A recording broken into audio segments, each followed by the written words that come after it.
Hello दोस्तों, Gurukul PCS की online classes में आप सभी का एक बार फिर से स्वागत है। आज हम आपके लिए जो है पॉलिटी की एक नई सीरीज स्टार्ट कर रहे हैं, जिसमें हम आपको परीक्षा के लिहाज से जो जो इंपॉर्टेंट टॉपिक होंगे वो आपको चैनल पे कराएंगे।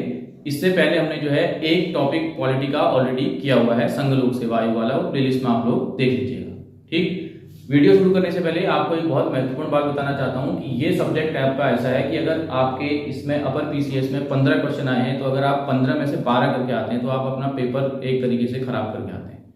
ये सब्जेक्ट आपका ऐसा है कि 15 में से आपके मन मिनिमम आपके 13 से 14 के बीच आप कहीं आने चाहिए। इससे कम अगर आप करके आओगे तो आप अपना पेपर खराब करके आओगे, क्योंकि ये सब्जेक्ट ऐसा है कि लगभग इसमें पूरे के पूरे मार्क्स आने की संभावना रहती है। ठीक है, विवादित सवाल रहते नहीं है इसमें। कॉन्सेप्ट अगर आपके समझ में एक बार आ गया तो आप आसानी से सब्जेक्ट को डील कर सकते हैं। ठीक है, तो पहला टॉपिक हमारा है भारतीय संविधान के स्रोत। भारत का जो संविधान है एक बहुत विशाल संविधान है। ठीक, करीब करीब जो है ये 60 देशों से लिया गया है। इसीलिए कई आलोचक जो हैं इसकी आलोचना करते हुए ये भी कहे जाते हैं कि भारत का जो संविधान है उधार का थैला है। लेकिन ऐसा अगर आप ढंग से इसको देखें तो ऐसा बिल्कुल भी नहीं है, क्योंकि आप अगर फंडामेंटल राइट्स को ही देखोगे तो फंडामेंटल राइट्स भले ही हमने अमेरिका से लिए हैं, लेकिन इतने डिटेल फंडामेंटल राइट्स जो हैं वो अमेरिका के पास नहीं है। तो संविधान निर्माताओं ने बहुत सोच समझ के संविधान का निर्माण किया है। एक तरीके से संविधान जो है हमारे लिए पवित्र दस्तावेज की तरह है। ठीक है, तो किस किस देश से क्या क्या चीज ली गई है, एक सवाल परीक्षा में इससे इंपॉर्टेंट आता ही है, महत्वपूर्ण प्रश्न टॉपिक है परीक्षा के लिहाज से। और थोड़ा सा अगर आप इसको ढंग से पढ़ेंगे, अभी आप देखिएगा इसमें बहुत ज्यादा कंफ्यूजन पैदा होता है। ठीक है, तो वो कंफ्यूजन इसका आपका पैदा इसके बाद नहीं होगा अगर आप जो है लास्ट तक वीडियो देखेंगे, क्योंकि इसमें कुछ तरीका मैं आपको बता दूंगा कि जिससे आप थोड़ा थोड़ा करके एग्जाम में इसको ठीक कर लेंगे। ठीक है, तो चलिए वीडियो की शुरुआत करते हैं। पहला जो है आपका है भारत शासन अधिनियम 1935। भारत शासन अधिनियम जो है 1935 जो है ये भारतीय संविधान का क्या है, सबसे बड़ा स्रोत है। लगभग 250 अनुच्छेद जो है वो भारतीय शासन अधिनियम से लिए गए। देखिए प्रावधान क्या क्या है। एक प्रावधान आपका है संघीय ढांचा, इसमें आप बिल्कुल कंफ्यूजन नहीं करेंगे। एक है संघीय ढांचा और एक है संघीय प्रणाली। देखिए दोनों अलग अलग चीजें हैं, ऐसे ही सवाल एग्जामिनर आजकल पूछ रहा है। एक है फेडरल स्ट्रक्चर और एक है फेडरल प्रणाली। ठीक है, तो संघीय ढांचा हमने लिया है कहां से, भारत शासन अधिनियम 1935 से, और संघीय प्रणाली हमने लिया है कनाडा के संविधान से। तो ये 2 पॉइंट आप स्टार्ट करके लगा लीजिएगा कि यहां पर आपको गलती नहीं करनी। दूसरा है आपातकाल की घोषणा। ठीक, आपातकाल की घोषणा जो है इसमें भी आपको जो है बहुत बच्चों को कंफ्यूजन होता है। एक है आपातकाल की घोषणा और एक है इमरजेंसी के दौरान फंडामेंटल राइट्स का निलंबन। दोनों अलग अलग चीजें हैं, तो क्वेश्चन जो है एग्जाम में ढंग से पढ़िएगा। आपातकाल की जो घोषणा है वो दी गई है आपकी भारतीय संविधान भारत शासन अधिनियम 1935 में। इसके बाद है अध्यादेश जारी करने की शक्ति। किसकी अध्यादेश जारी करने की शक्ति, राष्ट्रपति और राज्यपाल की अध्यादेश जारी करने की शक्ति। अध्यादेश से संबंधित जो है अपर पीसीएस में जो है क्वेश्चन भी आपसे पूछा गया था। ठीक, उसके बाद है राज्यपाल का पद। राज्यपाल का पद भी जो हमने भारत शासन अधिनियम 1935 से लिया है। इसके बाद है आपकी संघीय न्यायपालिका की शक्तियां, संघीय न्यायपालिका की शक्तियां। ठीक, इसी अधिनियम के तहत जो है भारत में जो है 1937 में जो है सुप्रीम कोर्ट की स्थापना की गई थी। ठीक, उसके बाद केंद्र और राज्य स्तर पर जो है शासन प्रणाली, केंद्र और राज्य स्तर पर कैसी शासन प्रणाली होगी, तो ये दिया गया है भारत शासन अधिनियम 1935 में। तो एक बार रिवाइज कर लेते हैं। संघीय ढांचा, आपातकाल की घोषणा, अध्यादेश जारी करने की शक्ति, राज्यपाल का पद, संघीय न्यायपालिका की शक्तियां, केंद्र और राज्य स्तर पर शासन प्रणाली। ठीक, दूसरी बात करते हैं ब्रिटेन के संविधान से। ब्रिटेन के संविधान से हमने क्या क्या चीज लिया है, एक हमने लिया पार्लियामेंट्री सिस्टम, संसदीय प्रणाली। ठीक, उसके बाद द्विसदनात्मक व्यवस्था। द्विसदनात्मक व्यवस्था का मतलब है लोकसभा और राज्यसभा।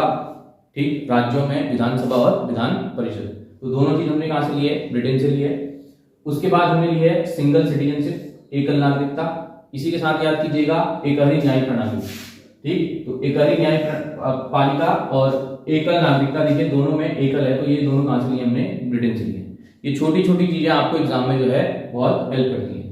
उसके बाद है first pass the post. First pass the post का मतलब होता है कि जैसे 4 कैंडिडेट इलेक्शन में अगर लड़ रहे हैं तो 4 में से अगर ए बी सी डी है तो ए को अगर सर्वाधिक वोट मिले तो उसको जो है विजेता घोषित कर दिया जाएगा। हिंदी में इसको जो है अग्रता ही विजेता भी कहा जाता है। तो ये आपका फर्स्ट पास द पोस्ट हमने कहां से लिया है, ब्रिटेन से लिया है। उसके बाद संसदीय विशेषाधिकार, हमारे जितने भी पार्लियामेंट्री के मेंबर हैं उनको कुछ प्रिविलेजेस दिए गए हैं, उसको कहा जाता है संसदीय विशेषाधिकार। ठीक, उसके बाद सुप्रीम कोर्ट और हाई कोर्ट द्वारा रिट जारी करने की शक्ति जो है हमने कहां से ली है, ब्रिटेन के संविधान से ली है। उसके पश्चात विधि का शासन जो है वो भी हमने कहां से लिया है, ब्रिटेन के संविधान से लिया है। तो एक बार और रिवाइज करते हैं, पार्लियामेंट्री सिस्टम, द्विसदनात्मक व्यवस्था, एकल नागरिकता, एकल न्याय प्रणाली, फर्स्ट पास द पोस्ट, संसदीय विशेषाधिकार, सुप्रीम कोर्ट और हाई कोर्ट की रिट जारी करने की शक्ति। ठीक, 32 के तहत, अनुच्छेद 32 के तहत जो है सुप्रीम कोर्ट रिट जारी करता है और आर्टिकल 226 के तहत जो है हाई कोर्ट रिट जारी करता है। कमेंट बॉक्स में कमेंट करके बताइएगा कि रिट जारी करने की जो शक्ति का विस्तार है, वो रिट जारी करने की जो पावर है, मतलब रिट जारी करने की जो शक्ति है उसमें ज्यादा शक्तियां किसको प्राप्त है, मतलब फंडामेंटल राइट से इतर भी जो है कौन सा कोर्ट रिट जारी कर सकता है, हाई कोर्ट या सुप्रीम कोर्ट। ठीक, उसके बाद अमेरिका का संविधान है, अमेरिका के संविधान से हमने लिया है लिखित संविधान। ठीक, उसके बाद हमने लिए है फंडामेंटल राइट्स। ठीक, फंडामेंटल राइट्स सबसे इंपॉर्टेंट राइट्स हमारे पास जो संविधान निर्माताओं ने थे, फंडामेंटल राइट्स। उसके बाद कार्यपालिका के रूप में राष्ट्रपति की प्रमुखता, ठीक हो गया।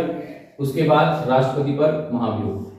ठीक है, थोड़ा आपको मैं बता देता हूं, राष्ट्रपति पर जो महाभियोग है उसके 2 अनुच्छेद हैं, जनरली किताबों में आपको एक ही मिलेगा, 61 अनुच्छेद। राष्ट्रपति पर जो महाभियोग है उसका जो आधार दिया गया है वो अनुच्छेद 56 में दिया गया है, जबकि महाभियोग की जो प्रक्रिया है वो जो दी गई है वो अनुच्छेद 61 में दी गई है, तो इसको भी अपनी कॉपी में आप नोट कर लीजिए। उसके बाद है सुप्रीम कोर्ट और हाई कोर्ट के जजों को हटाना, ये भी हमने कहां से लिया है, अमेरिकी संविधान से लिया है।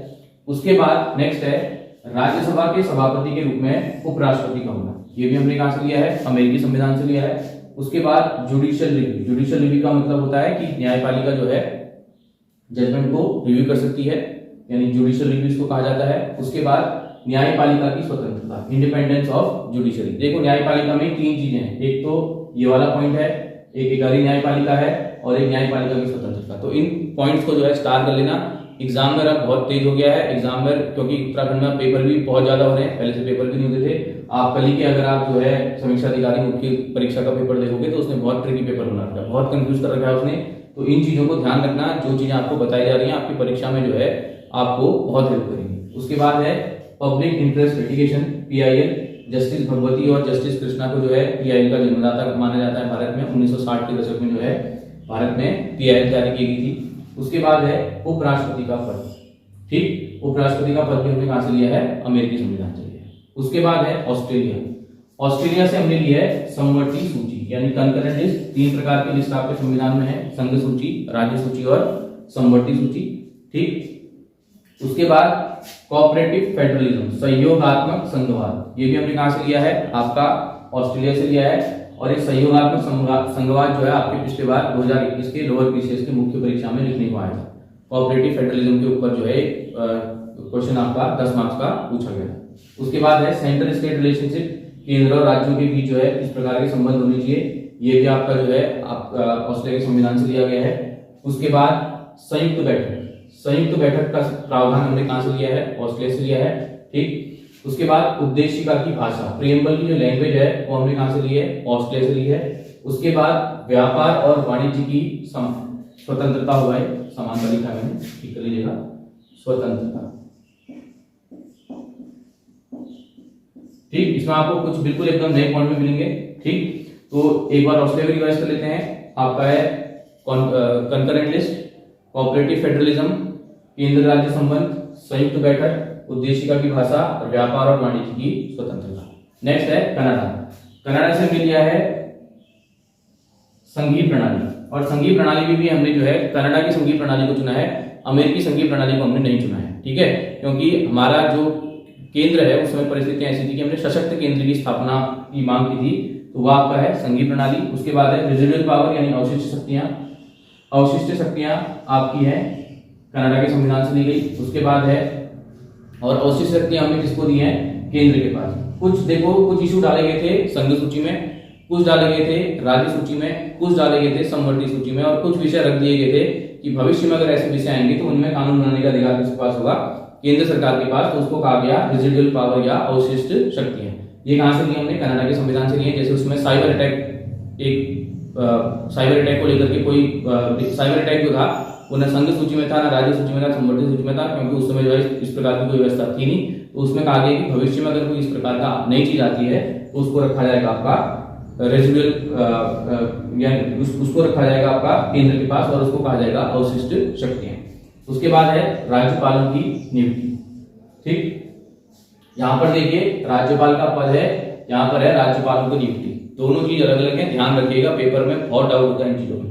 उसके बाद है सुप्रीम कोर्ट की जो है परामर्शदाती शक्तियां भी हमने कहां से ली हैं, कनाडा के संविधान से ली हैं। उसके बाद दक्षिण अफ्रीका से लिया गया हमने संविधान में संशोधन करना। ठीक, कमेंट बॉक्स में कमेंट करके बताइएगा कि भारतीय संविधान में संविधान संशोधन की कितनी प्रकार की व्यवस्थाएं हैं और अनुच्छेद 368 के तहत भारत के संविधान में कितने प्रकार से संशोधन किया जा सकता है।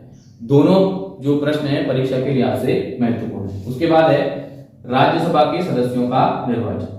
ठीक, अगले जो दो हैं ये बहुत कंफ्यूजन करते हैं, एक तो राज्यसभा के सदस्यों का निर्वाचन और राज्यसभा में राष्ट्रपति द्वारा कुछ सदस्यों का निर्वाचन।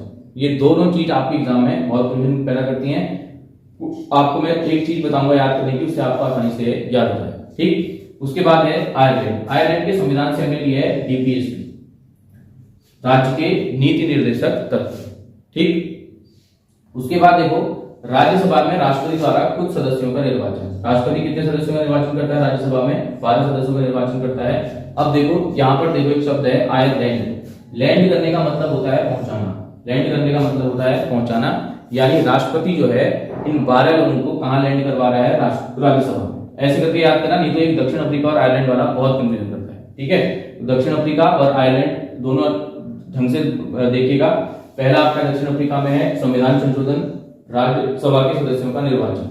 राज्यसभा में राष्ट्रपति द्वारा कुछ सदस्यों का निर्वाचन है आयरलैंड के संविधान से। ठीक, उसके बाद है राष्ट्रपति का चुनाव। राष्ट्रपति का चुनाव जो है किस प्रकार से किया जाएगा वो आपका किससे लिया गया है? आयरलैंड से। ठीक, उसके बाद रूस से हमने लिया गया है फंडामेंटल ड्यूटीज। ठीक, उसके बाद प्रस्तावना में 3 शब्द, सोशल समानता, 3 प्रकार की मतलब सामाजिक, आर्थिक और राजनीतिक, ये तीनों आदर्श जो हैं वो हमने लिए हैं रूस के संविधान से। और ये प्रस्तावना में भी जो है ये 3 जो शब्द हैं ये इसी प्रकार से लिखे गए, तो उनको इसी प्रकार से याद कीजिएगा।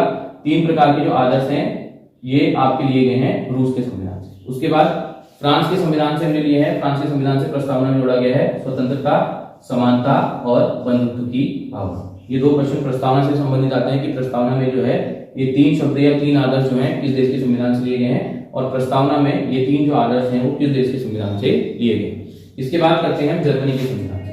जर्मनी के संविधान से इमरजेंसी के दौरान जो है फंडामेंटल राइट्स का जो है निलंबन जो है ये आपका लिया गया है जर्मनी से, और दूसरा जो बैलेट पेपर द्वारा मतदान जो है ये भी आपका लिया गया है जर्मनी के संविधान। तो इस प्रकार से जो है इस वीडियो को देख लीजिएगा। ठीक, इसके नोट्स बना लीजिएगा और इसको अच्छे तरीके से कीजिएगा। पॉलिटी ऐसा सब्जेक्ट है कि इसमें आपके पूरे में से पूरे नंबर आने की संभावना रहती है अगर आपका रिवीजन अच्छा है। ठीक है, रिवीजन अच्छा नहीं है तो पूरे के पूरे क्वेश्चन इसमें गलत भी होते हैं। ठीक, कल समीक्षा अधिकारी का एग्जाम हुआ था, उसमें हमने आपको इकोनॉमिक सर्वे जो कराया था उसके 27 पेज का लगभग इकोनॉमिक सर्वे था और 3 क्वेश्चन इकोनॉमिक सर्वे से आए थे और तीनों क्वेश्चन जो हैं वो उसी पीडीएफ से पूछे गए थे। टेलीग्राम में जो लिंक है उसमें मैंने उसको पीडीएफ को पिन कर रखा है, तो उसको आप वहां से डाउनलोड कर लीजिएगा। और संडे को जो है हमारा फ्री ऑफ कॉस्ट यूकेएसएससी का एक यूकेपीएससी का जो है टेस्ट पेपर चलता है। ये कमेंट बॉक्स में डिस्क्रिप्शन बॉक्स में जो है टेलीग्राम का लिंक है उसको आप ज्वाइन कर लीजिएगा और बिल्कुल यूकेएसएससी के पैटर्न पर आधारित जो है उसमें सवाल बनाए जा रहे हैं, उसको आप प्रिंट निकाल करके सॉल्व कीजिए और 1-2 दिन में हम उसके आंसर की भी प्रोवाइड करा देते हैं।